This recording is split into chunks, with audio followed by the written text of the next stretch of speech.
Hello ladies and gentlemen, my name is Phil and welcome to Grounded, the series that looks at airlines of yesteryear. This episode will take a look at the infamous Pete Chair, not to be confused with the new Pete Chair that's in the Far East.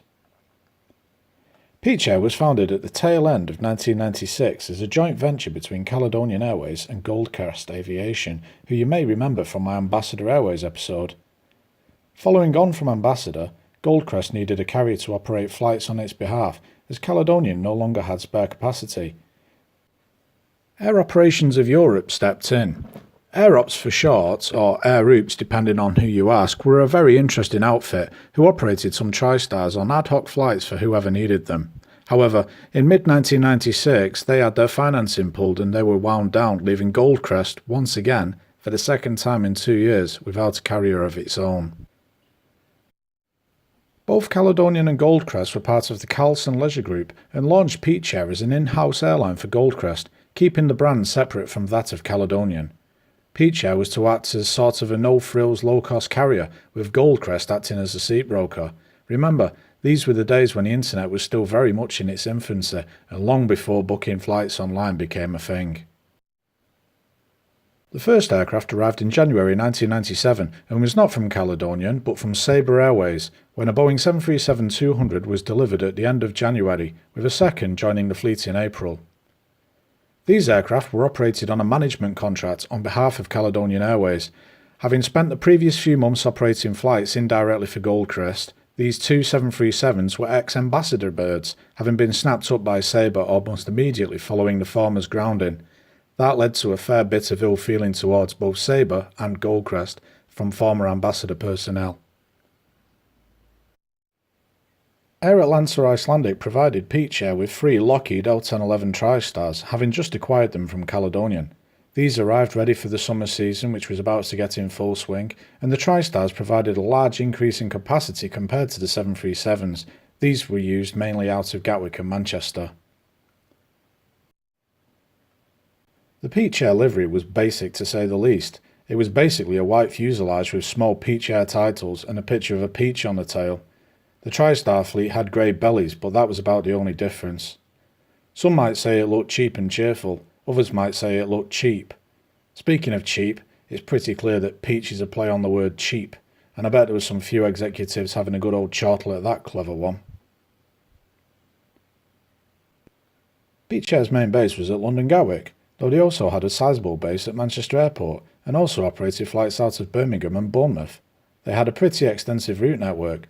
There were the traditional bucket and spade routes to Faro, Ibiza, Palma, mainland Spain and the Canary Islands, as well as the likes of Funchal and the Greek islands.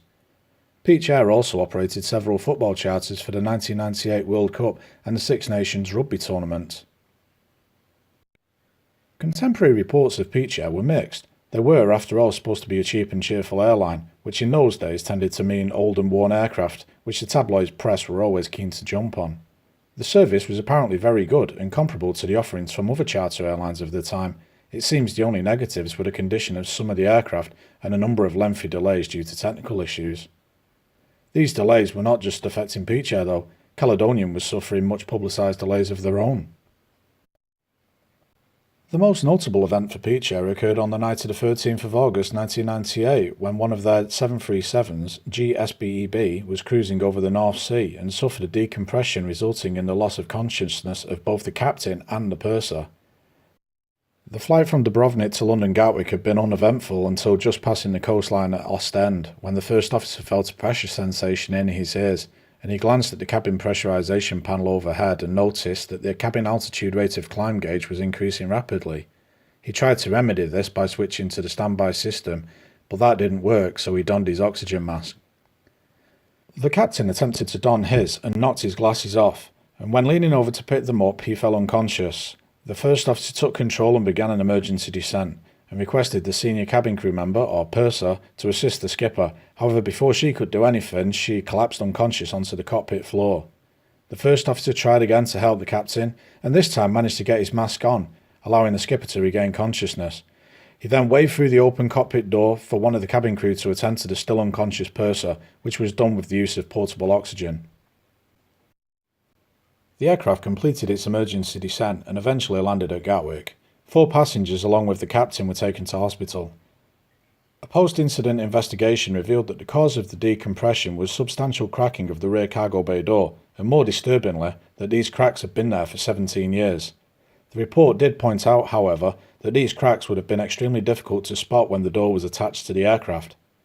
I do need to point out that the maintenance of the aircraft wasn't the responsibility of Peach Air, nor even Sabre, as they had outsourced the maintenance of the two 737 Classics. It was in late 1998 that it was announced that the Thomas Cook Group and Carlson Leisure Group were planning on merging. This would go ahead shortly afterwards, and left the new combined group with a severe headache on the airline front, as it had its own airline in flying colours, which had only recently absorbed Airworld into its fold. Caledonian would now be joining them, and then there was Peach Air. The mix of aircraft would include Airbus A320s, Boeing 757s, L1011s, DC-10s and 737-200s. The vintage 737s left Peach Air in November 1998 as Sabre was replacing them with new Boeing 737-800s as the UK launch customer for the type. This left Peach Air with just a small fleet of TriStars.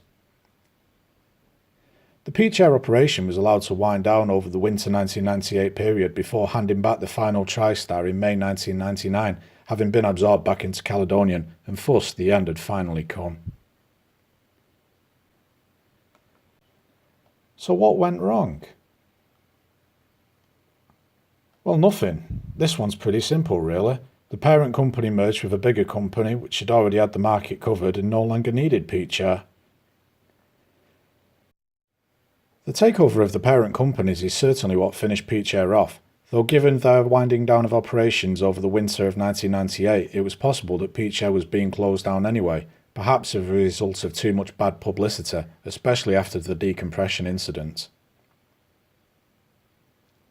By 1999, both Caledonian and Peach Air had suffered considerable delays due to their TriStar fleets, and this gave both companies considerably bad press.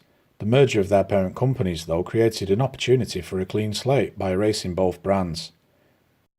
One thing to note, though, is that when companies merge there is a level of duplication. In this case it was that of Goldcrest Aviation. Thomas Cook already had their own seat broker. Given that the Carlson side of the company was to be integrated into Thomas Cook, it made sense that Goldcrest Aviation was deemed surplus and would be wound down in 1999. So what happened next? I don't want to go into too much detail as this will be covered in future episodes, however it was announced in August 1999 that Caledonian would be absorbed into Flying Colours, with the Caledonian brand being phased out over the winter period. Flying Colours had announced a fleet rationalisation plan, and this would involve withdrawing all of the Caledonian TriStars, with just their DC-10s and A320s being retained. The company was looking at new aircraft options and would go on to order the Airbus A330 to replace the ageing freeholders and become the UK launch customer for the Boeing 757-300s, though as always, there is a twist in the story.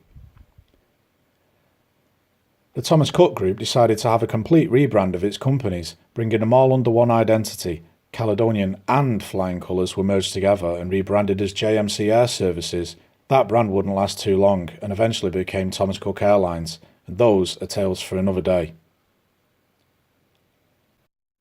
Sabre Airlines kept going after Peach Air. They became the first UK operator of the 737-800 and used them to replace their 737-200s and 727 fleets. They would rebrand as Excel Airways in 2001 and fail spectacularly in 2008, of which, sadly, I was a part of.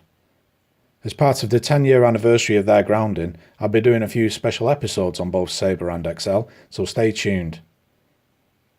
Until next time, thank you for watching.